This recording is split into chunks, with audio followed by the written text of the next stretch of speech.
et à toutes, bienvenue dans ce talk.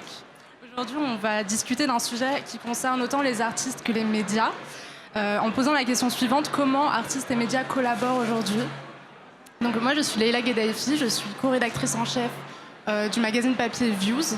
Views, c'est un média qui existe en digital depuis 2016 et qui a lancé son magazine papier en 2022.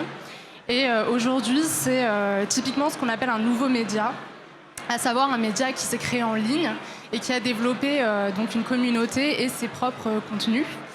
Quand on parle du lien entre artistes et médias, on peut dire qu'aujourd'hui, il fonctionne un peu en binôme.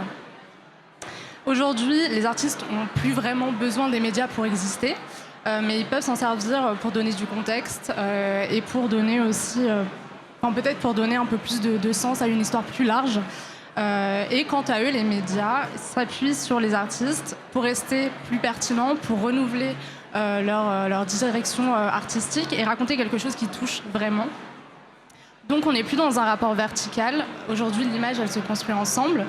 Et le média apporte une narration et une audience peut-être ciblée à un artiste qui, lui, apporte son univers. Donc aujourd'hui, avec les outils digitaux, les créateurs peuvent entreprendre, se promouvoir et toucher un public beaucoup plus large. Donc on va échanger sur la façon dont les artistes, les designers, les directeurs artistiques utilisent les plateformes pour communiquer, collaborer et pour valoriser les savoir-faire. Donc on a 40 minutes ensemble et avant d'entrer dans le vif du sujet, je vais demander à nos intervenants de se présenter l'un après l'autre. Merci beaucoup Leïla pour cette superbe introduction. Je m'appelle Georgie Salama, je suis créatrice de mode spécialisée dans l'upcycling. Je fais aussi beaucoup de stylisme et de direction artistique depuis maintenant 4 ans en freelance. Bonjour, merci Leïla. Je m'appelle Naël Gadacha, je suis directeur artistique du média Views. Donc je travaille sur le magazine papier avec Leïla et sur la partie digitale, donc du développement de la charte graphique aux shootings éditoriaux. Et merci de nous recevoir aujourd'hui. Bonjour, merci Leïla. Moi, je suis Manon Sabzé, je suis cofondatrice et dirigeante du groupe Imagination, qui est un groupe culturel où, grosso modo, on produit des objets culturels, on représente des personnalités, des artistes, et on accompagne des marques pour façonner de nouveaux imaginaires plus justes, plus pluriels, et rendre visibles des récits, des narratifs, des visages qui, selon nous, ont trop souvent été marginalisés, instrumentalisés ou invisibilisés. Voilà. Alors on va commencer par essayer de comprendre comment tout se passe du côté des médias. Avec une première question, peut-être que tu seras le plus à même à répondre, Naël. Comment un média comme Views aujourd'hui sélectionne les artistes avec qui il travaille? Sur quels critères on se base exactement?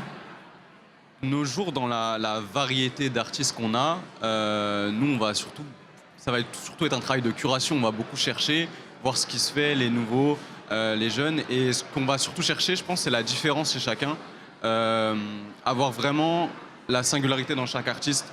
Parce que, comme j'ai dit, il y en a beaucoup. Donc, c'est-à-dire qu'il y en a beaucoup qui se ressemblent, mais on va surtout aller chercher dans ce qui est différent. Et voir ce qui touche, mais aussi, du coup, ce qui est aussi en lien avec la ligne éditoriale du magazine. Je dis magazine au sens large, ça peut être digital comme print, mais ce qui va être en lien avec... Views, c'est un média culturel, donc qui touche de la musique, des artistes, de l'art, le design. Et donc, on va essayer de chercher ces artistes qui ont leur singularité, mais qui en même temps rentrent dans la ligne éditoriale de Views. Et à quel point le média s'adapte à l'univers de l'artiste et aussi du coup côté artiste, comment on fait pour rentrer dans un peu les codes du média, comment on s'adapte en tant qu'artiste, comment on impose un univers? Je pense que si l'artiste touche le média, le touche dans le sens où ça nous plaît ce qu'il fait, on va essayer de s'adapter sans forcément se diluer, mais rentrer dans son univers. Et donc je pense que ça va être surtout de l'échange avec l'artiste des deux côtés. Imaginons qu'on fasse un shooting éditorial pour un artiste. On va voir ce que lui, dans la temporalité actuelle... Pardon. Dans la temporalité actuelle... Coupé carrément. Je crois qu'il marche pas mon micro. Ah, c'est bon, ok. On va voir ce qu'il fait actuellement, dans quelle période il est dans sa carrière et ce qu'il a envie de mettre en avant aussi. Donc ça va être de l'échange avec lui, son équipe. Et après, ça va être avec tous les acteurs qui vont être sur ce projet. Donc ça peut être les stylistes, comme le photographe, et tout le monde va un petit peu amener sa patte à ce projet-là. Donc l'artiste, lui, va toujours avoir quand même... on va essayer de s'adapter à lui, donc il aura toujours quand même un mot à la fin qui va être important, mais nous aussi. Et l'idée, c'est d'arriver à que tout le monde soit satisfait à la fin. Et Georgie, par exemple, est-ce que toi, tu peux expliquer comment, en tant que styliste, t'es amené à travailler avec des médias ? Avec les médias, ça va être un échange de quel est le message que le média veut faire passer, et aussi beaucoup d'échanges, comme disait Naël, avec l'artiste.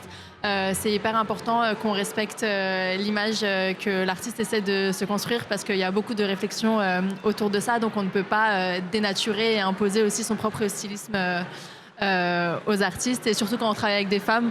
Je sais qu'il faut être hyper vigilant aux propos qu'on veut vraiment mettre en avant pour l'artiste, et faire comprendre aussi des fois aux médias ou aux personnes avec qui on travaille qu'il y a déjà tout un process qui est fait en amont, donc on ne peut pas dénaturer encore une fois la personne. Donc c'est vraiment un échange des deux côtés, quoi. Oui, carrément. Je pense que c'est l'image de l'artiste, l'essence même de l'artiste au final qui, je pense, est quand même le mot final aussi à la fin, j'ai l'impression, parce qu'en fait, si ça ne correspond pas à l'image de l'artiste, il ne participera pas et il se retirera du projet. Donc nous, en tout cas, mon rôle, plus côté du coup équipe artiste, c'est vraiment de pouvoir réussir à transmettre, traduire en fait l'univers visuel de l'artiste, et aussi les messages qu'on veut porter. Comme tu disais, c'est hyper important que l'édito ou l'article ou le portrait correspondent aussi à l'essence même de son travail et de son art de manière globale, et à l'image qu'on essaie de développer à côté en amont, bien en amont, ouais, carrément. Et justement, donc toi, en tant que représentante d'artistes, comment t'es amenée à co-construire avec les artistes que tu représentes leur univers ? C'est quoi concrètement tes tâches ? Dans la création de l'univers global ou avec les médias en particulier Du côté de l'artiste, okay. Et puis aussi d'une façon plus large avec les médias. Du côté de l'artiste, du coup, ça va dépendre un peu déjà du type d'art, si je puis dire. Est-ce qu'on est dans la musique ? On représente différents types d'artistes, donc de l'artiste peintre à l'artiste musical. Mais je peux prendre l'exemple de la musique, comme Views, c'est quand même une de vos particularités. Déjà, la première question, c'est l'art, en fait. Concrètement, la musique, qu'est-ce qu'elle raconte ? Pourquoi elle a été construite comme elle a été construite ? Qu'est-ce que l'artiste essaye de dire ? Pourquoi ? De quelle manière ? Quel message, quelle sonorité, mais aussi quelle connexion ? Vous voyez, on travaille par exemple avec l'artiste Anaïs Cardo, qui est signée à Londres, et du coup, tout son album a été fait à Londres. Donc, c'est pas du tout la même chose de faire un album à Londres que d'en faire un à Paris, par exemple. C'est pas la même. Le côté international vient rajouter quelque chose d'autre à la musique. Une fois que l'art est fait et le message de l'art est identifié, derrière, c'est vraiment comprendre comment on peut le mettre en image, au final. L'imagerie autour de la musique, quelle couleur, quel persona, en fait, vraiment global de l'artiste. Donc concrètement, son stylisme, bien sûr, mais aussi sa coiffure, mais aussi les mots-clés qui lui seront associés dans toute la stratégie qu'on essaye de développer. Donc c'est vraiment un travail déjà éditorial, je dirais. Donc on manie des mots, c'est vraiment dans 5 ans, dans 1 an, dans 6 mois, quels sont les mots qu'on aimerait être associés en fait, à l'artiste. Qui soit international par exemple. Si je donne des exemples très concrets, ça peut être un artiste international, ça peut être un artiste accessible, un artiste sympa, un artiste très expert dans son domaine, voilà, c'est des qualificatifs comme ça. Et une fois qu'on a ça, c'est plus facile de développer un univers visuel autour. Et là, c'est vraiment plein de personnalités différentes, plein de métiers différents qui se mettent en orchestre pour construire une bible visuelle vraiment de l'artiste. Et derrière, la déclinaison plus exécutive graphique, quoi. Donc concrètement, un logo, une typo, et puis derrière, les artworks d'un album, une affiche de concert. Ça, c'est vraiment des éléments graphiques qui viennent traduire tout ce qui a été pensé déjà en amont. Et dans le cadre d'un média, ça dépend de la stratégie, je dirais. Et puis les médias aussi, quand on y va, c'est aussi pour prendre quelque chose de leur côté. Donc je pense que c'est vraiment un compromis à trouver, un point entre les deux univers à trouver. Quand on parle de nouveaux médias, on pense aussi à réseaux sociaux. Aujourd'hui, pour un artiste, les réseaux sociaux, c'est hyper important. Qu'est-ce qu'un média aujourd'hui peut apporter là où les réseaux sociaux peuvent être un peu limités en termes d'exposition ? Je pense plein de choses différentes. Déjà, forcément, une audience différente. Les réseaux sociaux, c'est aussi les bulles. Et donc, les médias, ça nous permet de toucher en fait une autre audience, très factuellement. Après, les médias, ça a aussi d'autres rôles, je pense. Un rôle de visibilisation, déjà. En fait, le média, c'est aussi un peu la fonction politique d'un média. Et ce qui peut poser problème aujourd'hui, c'est qu'est-ce qui est à l'ordre du jour, qu'est-ce qui est à l'agenda médiatique. Donc Donc vraiment un truc de visibilisation, de se montrer. Quand on fait la couverture d'un magazine, derrière, on est visible dans les kiosques, on est visible dans le métro, on est visible sur les réseaux sociaux. Derrière, je pense, une fonction aussi de légitimation, mais qui est aussi beaucoup déplorée par plein d'artistes qui maintenant refusent de passer par justement cette case et qui s'affranchissent justement de cette caractéristique-là des médias. Mais mine de rien, un média hyper expert dans un domaine, y passer, c'est aussi du coup être vu comme quelqu'un de légitime et d'expert dans son domaine aussi. Et puis aussi, vraiment, pour un artiste, ça permet aussi d'avoir d'autres types de contenus beaucoup plus larges, par exemple. Ces réseaux, ils doivent être travaillés d'une certaine manière, mais du coup, c'est plus compliqué de raconter. Là où un média, on a plus l'espace en fait, pour se raconter, pour dire des choses qu'on ne dirait pas sur ses propres réseaux. Ouais, tout ce que je dirais comme ça. Moi, j'avais rien à ajouter en vrai. Pardon, je pensais que tu allais prendre la c'est- parole. Et toi, Georgie, du coup, de ton point de vue, en tant que créatrice de mode, J'allais rejoindre du coup Manon sur ces questions de légitimité. Si je me positionne cette fois-ci en tant qu'artiste par rapport à Instagram, je sais très bien que sans Instagram, j'aurais pas eu de travail. Donc ça a vraiment eu un rôle de vitrine. Et je le bosse en fait comme si c'était mon press kit. On a besoin aujourd'hui des réseaux sociaux. Et ce qui est hyper intéressant, c'est que les médias en fait peuvent donner des sacrés coups de pouce quand on débute. Et encore une fois, il y a ce truc de si tel média avec telle communauté s'intéresse à toi, ça assoit vraiment une certaine légitimité. Et après, il y a aussi un peu un effet boule de neige. Si ce média a commencé à s'intéresser à toi, il y en a d'autres qui vont suivre. Voilà, donc c'est en réalité un peu un cercle vertueux. Je comprends que certains artistes maintenant essayent d'être autonomes vis-à-vis de ça. Mais je sais que nous, en tant que vraiment créateurs et créatrices de mode, on a besoin d'un support médiatique de la part des médias. Ouais, en fait, c'est ça. Le Views essaye aussi d'être une plateforme justement pour ces artistes-là, de leur permettre de leur donner au bon moment le bon coup de pouce. Et c'est aussi là que je te disais, dans la curation, c'est aussi d'aller trouver les nouveaux talents, mais que ce soit dans le stylisme, dans le graphisme. Je parle aussi en termes de recrutement chez Views. On va essayer de chercher des jeunes qui ont déjà, et comme tu dis sur Instagram, c'est en vrai la nouvelle carte de visite où tu vas avoir un peu toute la vitrine, un peu en vrai ce qui était avant un site internet, maintenant on va directement aller voir le Instagram. Pareil, c'est un peu différent, on regarde plus forcément les CV, on regarde ce que la personne elle a fait. Et ça va être aussi ça chez Views qu'on va aller chercher, pas simplement donc que chez les artistes, mais aussi chez les partenaires et personnes avec qui on travaille. et en tant qu'artiste et en tant que représentante d'artiste, comment on évalue quel média pourrait être pertinent pour son artiste ou pour sa marque? La qualité, je pense, de ce qui est partagé. Je sais que moi, dans mes tops, du coup, il y a Views, parce que je trouve qu'à chaque fois, les thèmes sont vraiment hyper divers. La DA, je la trouve super. Je trouve qu'à chaque fois, c'est hyper accrocheur. Et tu parlais de nouveaux médias, il y avait vraiment, vraiment cette bouffée d'air frais qui a fait beaucoup de bien. Et je pense que, par exemple, un média comme Views correspond vraiment à ce qu'on a envie de défendre et de transmettre comme message aujourd'hui en tant que aussi artiste et créateur de notre côté. Et grave, la qualité, forcément, ça compte beaucoup. Après, je pense que c'est aussi une réflexion par rapport à la stratégie globale dont je parlais avant de l'artiste et ces fameux adjectifs qu'on aimerait en fait développer quand on pense à l'artiste. Et donc, en fait, une fois qu'on a pensé à ces adjectifs-là, en fait, il y a une liste de médias qui vient typiquement cocher cette case-là. Encore une fois, un média, si on veut développer l'image internationale d'un artiste, on ira chercher des médias plus inter. Si on veut développer l'image mode d'un artiste, on ira chercher des médias plus mode, comme Views par exemple, avec vraiment un travail éditorial mode, mais aussi tu vois, un antipode, il y a tellement de médias dans la mode. Et au contraire, un média plus spécialisé côté par exemple Beaux-Arts, le Beaux-Arts Magazine typiquement peut montrer justement, peut asseoir une légitimité d'un artiste peintre. Donc je dirais que c'est lié vraiment à la stratégie globale d'image de l'artiste. Ouais. Et dans une collaboration entre un artiste et un média, toi, typiquement, comment tu conseilles les artistes sur leur positionnement, sur la façon dont ils doivent bosser avec ces médias-là? Ça dépend déjà de leur personnalité, je pense, c'est hyper important.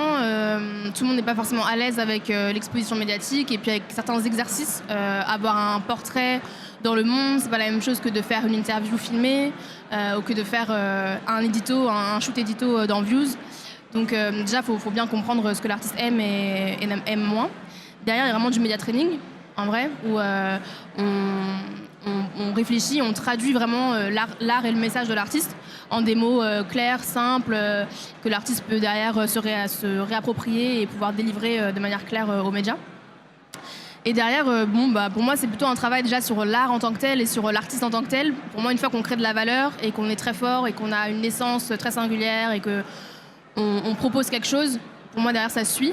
J'ai toujours eu de la chance de travailler avec des artistes avec qui justement on a travaillé pour que derrière, en fait, on ait des demandes entrantes, ce qui change déjà le rapport de force, en vrai. On parlait justement de comment réussir à protéger un peu l'artiste aussi. C'est hyper important, je trouve, de pas justement chercher de la visibilité pour de la visibilité et derrière regretter. Tu parles notamment des artistes femmes. En vrai, il y a beaucoup de mauvais traitements, de mots qui sont déplorables une fois qu'on les découvre et qui sont déjà apparus. Je pense à Isolde, par exemple, et son portrait dans le monde qui avait été vraiment avec vraiment un traitement raciste et grossophobe. Donc je pense qu'il faut réussir à... Isolde en plus c'est une big artiste, donc bon c'est peut-être pas forcément le meilleur exemple, mais en tout cas réfléchir en amont à qu'est-ce qu'on veut raconter, comment on veut le raconter et réussir à avoir un rapport de force qui fait qu'on peut essayer de protéger quand même l'image de l'artiste. Et dans le cadre d'un shooting, justement, pour rebondir sur ce que tu dis, notamment avec des femmes aussi, comment se co-construit l'image de l'artiste quand on shoot, comment on gère la DA, le stylisme, est-ce qu'on parle avec les équipes, comment on communique? Ça revient à ce que Georgie disait, en vrai c'est beaucoup d'échanges, surtout avec des femmes, là où elles ont des fois une image où elles vont quand même vouloir un peu plus faire attention que certains hommes en vrai ça va être assez facile de les guider. Là où des femmes vont savoir précisément ce qu'elles veulent, là ça va être très intéressant parce qu'on va pouvoir échanger avec elles, apporter les idées de notre côté, apporter les idées du stylisme de Georgie par exemple, et ça va vraiment être une discussion. On n'est pas du tout fermé à la discussion. Et je pense que le mot important pour que tout se passe bien, c'est que vraiment de l'échange. Faire plusieurs points, envoyer une première intention, voir les retours, adapter et échanger jusqu'à arriver à un résultat qui satisfait tout le monde. Et encore une fois, le cut final appartient toujours à l'artiste. Et Georgie, pour toi, en quoi le stylisme aujourd'hui participe à une narration éditoriale ? Je dirais que le stylisme est vraiment au cœur de cette narration. Si le stylisme est KO, en vrai, ça va suivre sur la suite et c'est très dur de sauver un shoot si le stylisme n'est pas au rendez-vous. Donc en vrai, on sait qu'on a vraiment beaucoup d'importance et après, il y a vraiment toute une sublimation avec toutes les équipes. En général, c'est là où le DA qui va donner les impulsions d'idées et le stylisme va vraiment être au service de ce message. Et ouais, je pense que vraiment le stylisme est au cœur d'une cohérence et de tout ce qui est éditorial. C'est ce qui va valoriser en vrai dans le shoot, parce qu'on peut même avoir une super belle lumière, avoir un très beau set design, si le stylisme ne suit pas derrière, c'est difficile. Même pour le photographe ou la photographe, en général, si il n'aime pas ce qu'il voit ou la personne n'aime pas ce qu'elle voit à l'écran, après tu sais que c'est un peu compliqué. Et puis aussi pour la personne qui le porte, si elle n'est pas à l'aise dans ce qu'elle porte, ça va pas forcément suivre derrière, ça va se ressentir dans l'énergie. Tout à fait. Et puis aussi le stylisme, au final, déjà ça met de la confiance bien sûr, mais on peut aussi raconter beaucoup de choses dans le stylisme. Et c'est vrai que pour les artistes, du coup, c'est vraiment un enjeu aussi les habits qu'on porte peuvent raconter des choses, la manière dont ils ont été fabriqués, les matières premières vraiment qu'on va aller sourcer de manière différente et particulière, les messages aussi qu'on peut broder dessus. Au final, les vêtements sont aussi vecteurs de messages vraiment forts qui peuvent permettre de construire l'imaginaire de l'artiste. Tout à fait. Est-ce que vous avez des exemples en tête de shoots sur lesquels vous avez pu bosser et qui ont été justement importants, dans lequel le stylisme a été important pour traduire un message politique peut-être, ou esthétique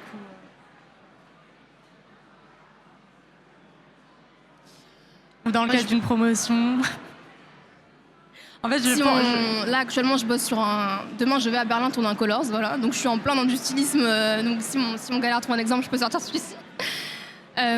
Où typiquement, c'est une robe, c'est une très longue robe, avec une très longue traîne. Et donc, c'est une artiste du coup qui est franco-gabonaise. Et du coup, on essaye de trouver dedans, mettre des symboles liés à son enfance, des motifs qui l'ont entourée quand elle était petite. Parce que l'EP du coup qui va suivre le Colors parlera de son enfance et des peines qui la suivent depuis. Donc on est parti sourcer vraiment des images d'elle petite pour reproduire les mêmes motifs sur une longue traîne. On est venu broder avec un brodeur qu'on connaît de Paris aussi, mais qui raconte quelque chose. Il est en Indé, tu vois, il porte aussi une histoire et des messages politiques. On est venu broder du coup le nom de son EP. Et puis elle sera sur une chaise qui, pareil, a été fait de manière éthique en Martinique, avec du bois qu'on retrouve aussi au Gabon. Voilà, c'est en fait l'idée de dire que l'image, c'est pas seulement ce que l'artiste va dire, mais en fait l'image en tant que telle raconte aussi quelque chose. Et je viens de penser, du coup, pendant que Manon parlait, je sais que la cover vraiment qui m'avait marquée, c'était Aya pour Vogue, où vraiment là j'étais en mode ok, parce que Vogue c'est un peu donc des alliances dans tout ce qui est magazine et tout, et qu'un magazine comme Vogue maintenant ait compris qu'il faut des figures comme Aya qui en plus a un positionnement très politique comme tu l'évoquais. Je sais que vraiment c'est une cover qui m'a marquée, j'étais en mode ok, on avance. Et tu vois, typiquement, je trouve que ça montre aussi le poids des médias, dont on n'a pas forcément parlé, mais dans le rôle de visibilisation dont je parlais, il y a aussi ce côté-là où avoir une femme noire, la une de Vogue, avec cet énorme chapeau, ce make-up très épuré au final, ça compte en fait dans une démarche de représentation. Et c'est ça aussi qu'on porte chez Imagination dans tous les projets qu'on porte, c'est vraiment penser le message, penser les visages, penser la musique, même la musicalité des sons qu'on entend. C'est pas neutre et il faut rééquilibrer aussi l'espace public de manière générale en mettant plus de diversité, quoi. En posant ma question précédente, j'avais un exemple aussi très précis en tête qui était le shoot de Guy de Besbar pour le print numéro 3 de Views, sur lequel tu as participé clairement à la DA, hein, c'est toi qui as fait la DA. Est-ce que tu peux expliquer un peu comment s'est fait comment s'est construit ce projet autour du coup du projet Jeunesse Dorée de Guy de Besbar, parce que pour le coup le stylisme aussi était très important. Ouais. Sur Guy de Besbar, ça s'est fait par de l'échange déjà avec sa DA que je connais bien, Katia. On s'était échangé, nous, qu'on s'est dit que ce serait intéressant de le faire, donc on a parlé avec elle. Et puis elle m'a parlé du projet, elle m'a expliqué que la jeunesse dorée, ce que ça signifiait pour elle. La jeunesse dorée, c'est cette jeunesse qui cherche le succès, mais qui se perd pas.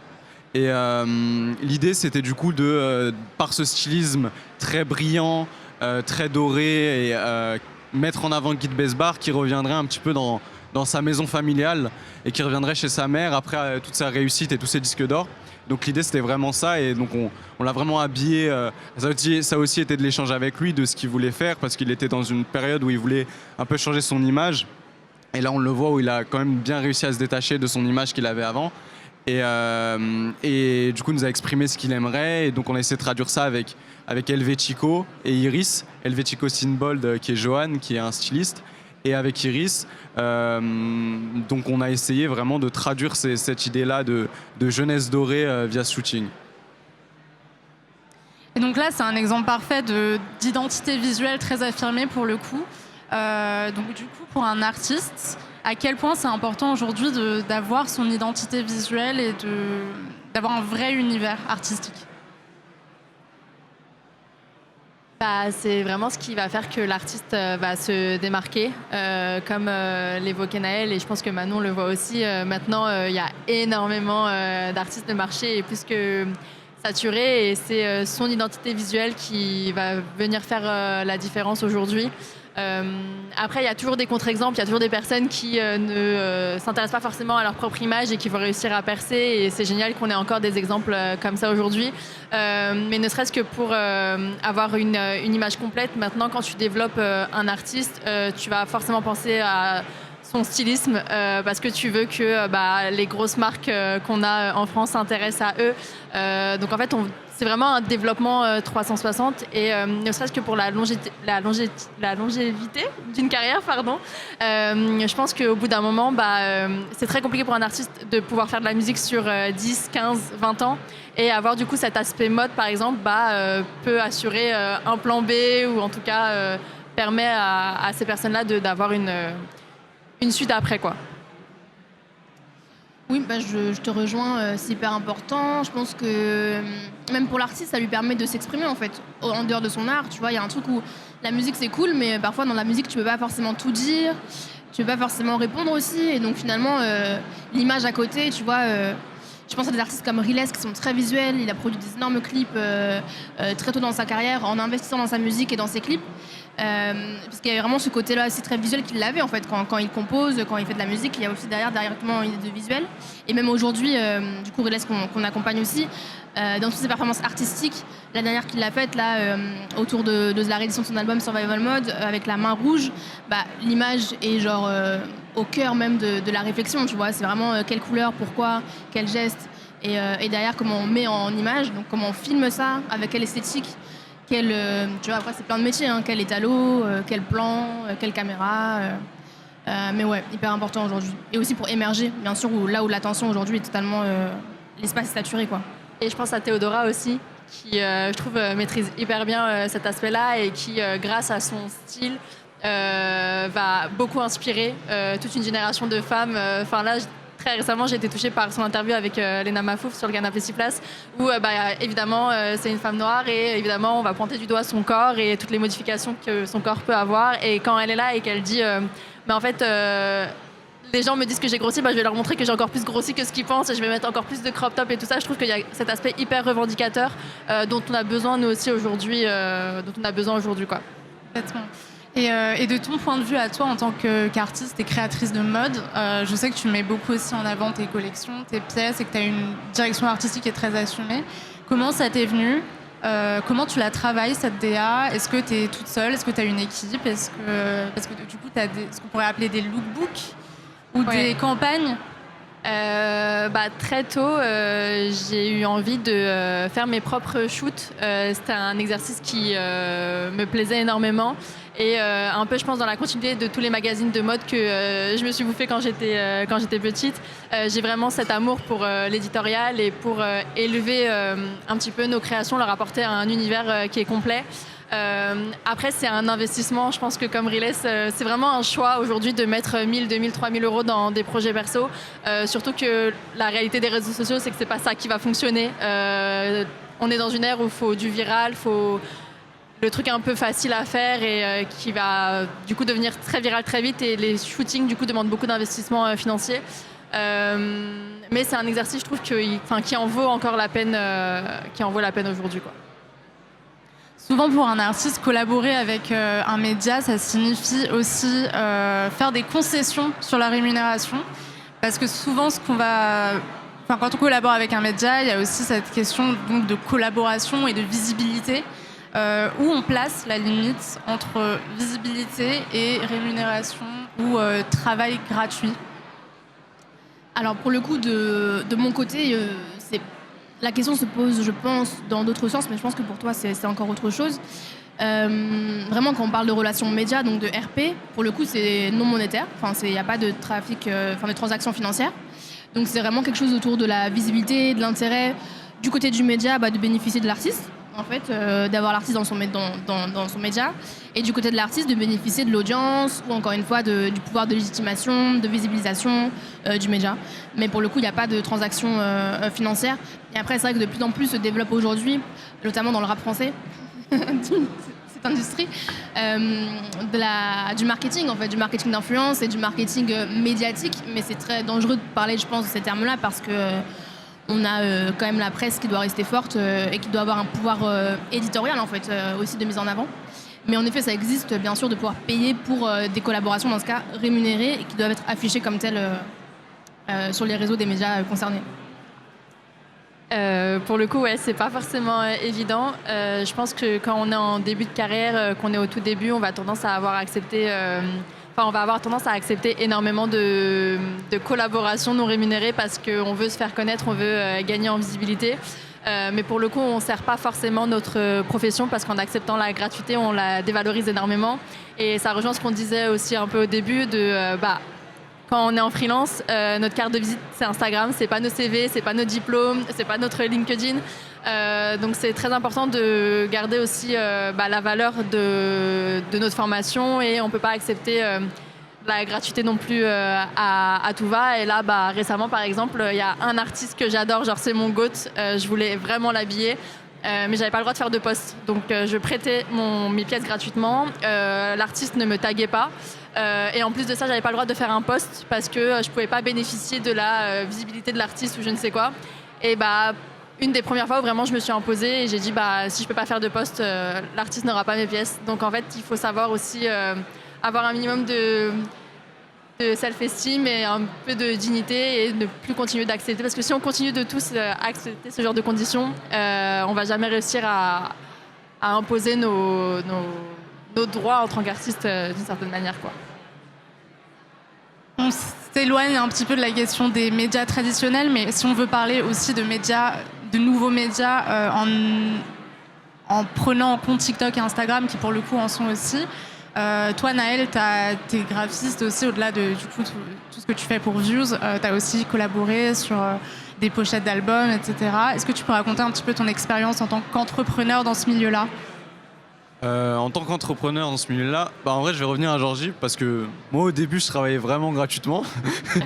Et j'ai pris du temps, en vrai, honnêtement, à me dire que, en vrai, tout travail mérite salaire. C'est quoi le déclic ? C'était quoi le déclic ? C'est quand on m'a dit, on m'a proposé un vrai billet pour un truc, je suis en mode, ok, on peut. Il y a moyen. Ok. Donc c'était un peu ça le déclic à ce moment-là. Et ouais, pareil, en vrai, je pense que faut arriver, c'est difficile au début, mais il faut arriver à se professionnaliser assez rapidement, à imposer vite ses conditions, vite mettre en place des fois des contrats, même si on se dit qu'à notre échelle ça serait un peu à rien, mais en vrai pour se protéger c'est hyper important. Tout le process où on se dit des fois, où on nous dit non t'inquiète, on va te payer et tout, faut vite arriver à ça pour vite gagner justement déjà en légitimité et se dire en vrai moi aussi je peux. Donc mettre en place un devis, mettre en place un contrat, faire signer et se protéger au maximum. Je pense que c'est ce qui peut permettre aussi de se développer et il faut pas avoir peur de dire non en fait des fois. Il faut se dire non, je me sens pas respecté, je sens pas mon travail respecté. Il faut pas avoir peur de dire non. Et c'est là aussi peut-être qu'une équipe peut aider justement à mettre ses limites. Le fait d'être représenté par une agence ou par une boîte de management ou quoi, ça permet d'avoir un intermédiaire en fait qui peut venir défendre nos intérêts en tant que créateur, en tant qu'artiste. Je pense que c'est hyper important et c'est un débat plus global sur même l'entrepreneuriat dans l'industrie de la musique finalement, et les industries culturelles et créatives où ces métiers de passion au final c'est la passion, c'est l'artiste, c'est comme tu dis quand c'est un artiste dont tu rêves et que tu admires, mais en fait c'est aussi beaucoup de compétences, de travail, d'heures de travail à respecter et à valoriser. Et alors j'imagine que ça dépend des artistes, mais comment on détermine qu'une exposition médiatique est vraiment nécessaire pour un artiste ? Si on prend un exemple très radical, on a eu PNL pendant un moment qui n'allait dans aucun média, n'avait jamais fait d'interview, etc. Est-ce que toi, ça t'arrive de conseiller à des artistes de refuser des interviews ou de pas forcément aller dans certains médias ? Bien sûr, bien sûr. Je pense très très souvent. Il y a après ça dépend bien sûr, comme tu disais, de l'avancée de l'artiste, de là où il en est dans son développement. Mais dès le départ, nous, c'est vrai qu'on a une méthodologie très précise, très pointueuse, où on veut développer une image singulière, en général, les artistes qu'on travaille. Et qui dit singulier dit, du coup, ne pas tout faire comme tout le monde, et ne pas avoir le même développement classique médiatique. Et donc, ça suppose du refus. Mais après, quand on refuse, en général, c'est bon signe, c'est qu'on a attiré aussi. Mais c'est important de préserver, encore une fois, la stratégie, là où on va avoir confiance aussi au temps. Le temps qui permet derrière d'avoir d'autres choses plus grandes et aussi de se faire confiance en notre intuition, tout simplement. Parfois, on refuse juste parce qu'on ne le sent pas, on n'a pas le feeling et c'est important de s'écouter aussi. Là, on va entrer dans une partie un peu conseil pour de jeunes entrepreneurs dans la culture et dans l'art. Comment vous conseillerez un jeune qui voudrait pitcher un projet à un média ? Quel conseil vous donneriez à ce jeune artiste ? Avant de le pitcher à un média, moi je sais que ce qui m'a beaucoup aidé, c'est de me rapprocher des structures d'entrepreneuriat. Donc pour les artistes, on a la Chambre des métiers de l'art et donc j'ai vraiment passé pendant une année une formation, j'ai un titre de diplôme par rapport à ça et je trouve que c'est vraiment essentiel. Il y a plein de choses qui sont mises en place quand même en France. C'est pas forcément évident dans le milieu de l'art, mais vraiment, faut se rapprocher de ce genre de structure. Faut faire des formations, faut prendre des rendez-vous avec des avocats, des comptables, parce que en plus de notre art, il y a vraiment toute une dimension business, savoir faire ses comptes, savoir gérer sa compta, le chiffre d'affaires, les bénéfices. Donc, dans un premier temps, s'informer sur toutes ces questions-là. Et après, évidemment, donc faire son press kit, développer ses projets et envoyer à un maximum de personnes. Enfin, je sais que j'ai commencé comme ça. J'avais 2-3 photos et je l'ai envoyé à tous les stylistes que je trouvais sur les réseaux sociaux. Donc voilà, je pense que si on est sincère, authentique dans sa démarche et dans son art, ça va forcément suivre par la suite. Je pense, c'est ça en vrai. Être sûr de son travail, être sûr de soi, avoir confiance en soi.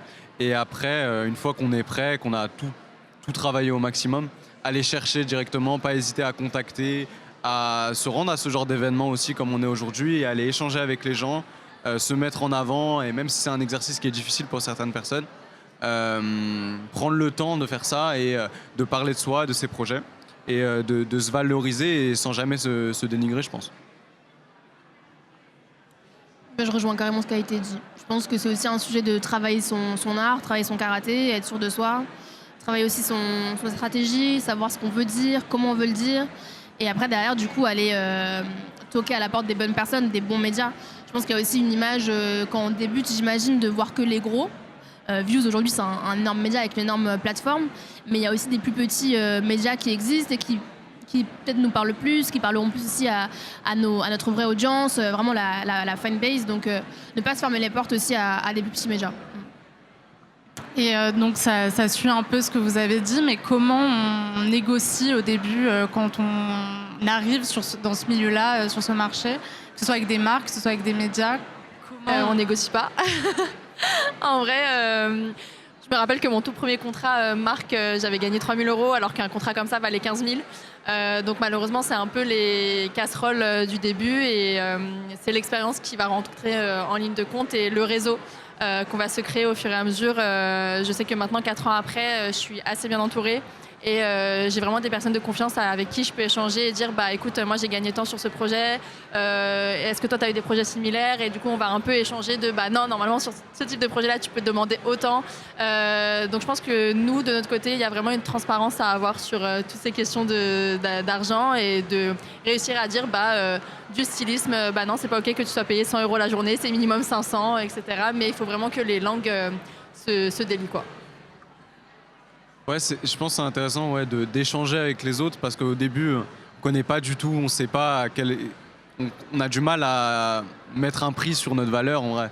On a du mal à se dire mon travail il vaut tant. Et je pense que c'est aussi beaucoup d'échanges. Pareil, parler avec d'autres créas, dire toi pour un projet comme ça, tu as été payé combien. Pas hésiter à envoyer des messages des fois sur Instagram. Moi, j'hésite pas à répondre au maximum quand on me pose des questions sur ce genre de choses. J'essaie d'être le plus transparent possible parce que je pense pas qu'il faut qu'il y ait de tabou sur ça. Et c'est aussi du coup de notre côté de mettre la valeur sur notre travail et de se dire changer un petit peu les règles. C'est pas forcément ceux qui ont l'argent dans les mains qui vont décider à la fin, mais de s'imposer directement. Oui, après c'est vrai que du coup on est moins dans un cas où l'artiste négocie avec un média pour une collaboration en soi, mais peut-être plus avec des marques, ça nous arrive du coup de négocier. Et je pense que c'est hyper important de s'entourer. En vrai, j'ai l'impression que c'est ça la clé aussi pour les artistes, c'est de s'entourer de personnes qui peuvent défendre nos intérêts, qui peuvent aussi défendre notre valeur, en fait, parce qu'on parle quand même d'argent, donc c'est une question de valeur, et de montrer pourquoi la marque a tout intérêt à collaborer avec l'artiste, et du coup, défendre les intérêts de l'artiste, je dirais, ouais. Et avec les médias, est-ce que la co-création de l'image d'un artiste, dans le cadre d'un projet, est-ce que cette co-création-là, parfois, peut être une contrainte? Est-ce qu'il y a des moments où on va demander à l'artiste de faire des efforts sur certaines choses Oui, ça arrive plein de fois. Ça peut déboucher sur l'arrêt en fait, total de la collaboration aussi, quand c'est justement un effort qui est jugé trop important par l'artiste et par son équipe. En fait, il faut encore une fois que l'essence même de l'artiste et de son art soit respectée.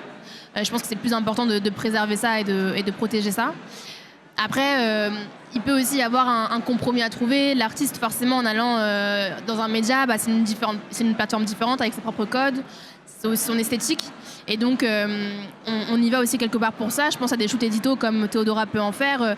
Quand on va faire un shoot chez Antidote, forcément, on va dans une dia un peu différente de la nôtre, mais c'est aussi pour ça qu'on y va. On ne la ferait pas chez nous, on ne la ferait pas sur notre réseau social. Mais par contre, chez Antidote, on peut se permettre justement d'aller explorer d'autres univers. Donc je pense que c'est un compromis à trouver. Et du côté média aussi, est-ce qu'il peut y avoir des contraintes à travailler avec certains artistes et est-ce que ça mène, comme Manon a pu l'expliquer, à carrément des annulations de shoots ou d'éditos C'est déjà arrivé, si c'est plus dans des complications de production à certains moments, de se dire, par exemple, l'artiste prend du temps à nous donner des réponses sur l'organisation. S'il n'est pas justement dans l'échange, y a un moment où on ne peut pas forcément avancer. C'est arrivé la semaine dernière, on devait faire un shooting d'une artiste inter qui était à Paris. Nous, on était prêts, de tout ce qui était production, on était prêts. Jusqu'à la dernière minute, on n'avait pas d'informations sur l'artiste. Bon, c'est la difficulté avec les inters. La musique. C'est normal, et la musique. Mais il y a un moment où il y a un point de rupture, on est obligé de dire cette fois ça va pas le faire. On ferme pas forcément la porte. Tout dépend la rupture, comment ça se finit. Si ça se finit vraiment sur c'est une faute de timing, ou si c'est vraiment ça arrive à un point où l'artiste est totalement désintéressé, là on est obligé de rompre la collaboration. Et au-delà de l'aspect production, est-ce qu'il y a certaines, je sais pas, d'un point de vue du stylisme ou de la DA, certaines choses que l'artiste avait pu imposer qui collaient pas forcément à Views ou Là, encore une fois, ça revient à de l'échange. Si nous, on juge que ça rentre pas forcément, ça correspond pas à Views, on va essayer de lui faire comprendre. On va échanger au maximum. Si vraiment, pareil, même le jour du shooting, par exemple, l'artiste nous dit ça, j'ai pas envie de le mettre, ça me parle pas. Il n'y a pas de souci. Après, imposer des choses, c'est difficile. On va essayer plutôt de faire des concessions sans jamais rompre totalement. Très bien. On arrive à la fin de ce talk. Est-ce que vous avez une chose à ajouter, un conseil, un mot de la fin? Non. Pour les artistes entrepreneurs, je dirais d'investir sur ces projets, honnêtement. Parce que je pars du principe que si on est en mesure d'investir dans ses propres projets, c'est que d'une certaine manière, on croit en soi. Et donc, continuer d'investir et beaucoup, je pense, finissent par se perdre en acceptant plein d'autres projets à côté parce qu'il faut manger et oublient du coup de développer leur propre univers. Donc, c'est vraiment trouver cet équilibre entre accepter des projets parce qu'on a besoin d'argent, mais continuer de développer son identité à soi et ça revient à tout ce qu'on disait de cultiver sa singularité et son authenticité. Ouais, je suis d'accord aussi. Je pense surtout le mot important, c'est vraiment le travail et être sûr de soi et de ce qu'on propose. Et ensuite d'aller chercher, je pense, ses médias et ses partenaires. Et d'être sûr de soi et de jamais se dévaloriser et d'être sûr et d'avoir la confiance en soi et en son travail et en son art. Ouais, je rejoins carrément ce que vient de dire Naël. Hyper important, jamais se dénaturer, se faire confiance, croire en soi. S'entourer. Et côté média aussi, je pense qu'il y a aussi une responsabilité à avoir de ce qu'on montre, de ce qu'on ne montre pas, des mots qu'on emploie, des mots qu'on n'emploie pas. C'est hyper important, c'est des acteurs puissants dans vraiment la création des imaginaires aujourd'hui et des perceptions qui nous entourent et derrière de comment des enfants demain grandissent, avec quelle représentation ils ont. Donc je trouve que les médias ont aussi un rôle à jouer là-dedans et pas seulement les artistes ou les créateurs. On termine là-dessus. Merci beaucoup à tous les trois. Merci à la BPI.